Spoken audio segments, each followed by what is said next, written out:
Kamala Harris deliberately lies to the American people, and she puts out one of the most dangerous misinformation statements of this entire election just 4 days prior to November 5th. Look at how she spins this entire thing about Donald Trump's words about war hawk Liz Cheney. She's confronted about this on the tarmac, and she gives this response. She knows that what she's about to say is a complete and total lie, yet she does it anyway to purposely mislead you, the American citizen. She does it intentionally to mislead you, the American voter. Listen to what she says. And then, even worse, he has increased his violent rhetoric, Donald Trump has, about political opponents, and in great detail, suggested rifles should be trained on former Representative Liz Cheney. Wow, Donald Trump wants to turn a firing squad against Liz Cheney just because he wants to take out his political enemy, right? That's what she would have you believe. But you know what? Kamala Harris knows that that is not what Donald Trump said. She knows it, and she's deliberately lying to you. She is purposely spreading misinformation to cast doubt into the voter's mind just 4 days before the election. Here's what Donald Trump actually said when he was talking about Liz Cheney. But his daughter is a very dumb individual, very dumb. She's a radical war hawk. Let's put her with a rifle standing there with 9 barrels shooting at her, okay? Let's see how she feels about it. You know, when the guns are trained on her face.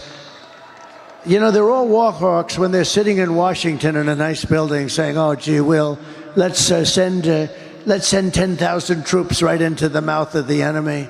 Yeah, just slightly different than the way Kamala Harris tells her version of it, right? Now, Donald Trump is 100% correct, and this is the truth.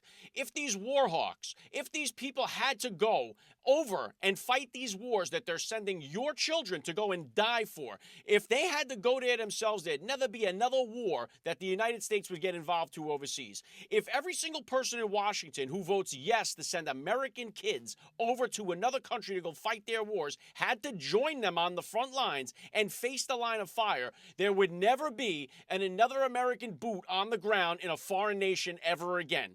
But the fact that they don't have to do it, people like Liz Cheney are more than willing to send your children off to die for some other country's cause, tells you all you need to know. This is dangerous misinformation that Kamala Harris is purposely doing. And I'll tell you why this is a good thing. It's a good thing because it's a sign of desperation. It's a sign that Kamala Harris knows she is losing this election. Otherwise, why wouldn't you just tell the truth about Donald Trump? Use his own words the way that they are in context. If he's such a bad person, there must be tons of material you could use. But they don't. They have to manipulate what he says. What does that tell you? They don't have it. Donald Trump just allows Kamala Harris to speak, and that is what he uses in his campaign ads. Kamala Harris was asked point blank, hey, what would you have done differently than Joe Biden had you been president the last 4 years? I wouldn't change a thing, is what she said. Okay, those are her words. She was asked a question. She gave the answer. I can't think of anything that I would change, right? But yet, look at what they're doing. They want you to believe Donald Trump is this bad, so they have to manipulate it. It's because the truth is he's not who they say he is. But Kamala Harris is exactly who we know she is. All right? Don't allow this stuff. The misinformation is going to continue to spread up until Tuesday when people go to cast their ballots. Don't fall for it. Make sure you let the people in your circle know that this is bullshit, and we cannot allow it to continue to fly. Get it out on X. Get it out online. Make sure your friends know that Kamala Harris and the Democrats are the party of misinformation. Get to the polls and vote for President Trump, and let's save this freaking country that we love so much. You're listening to the Alec Lace Show. The future is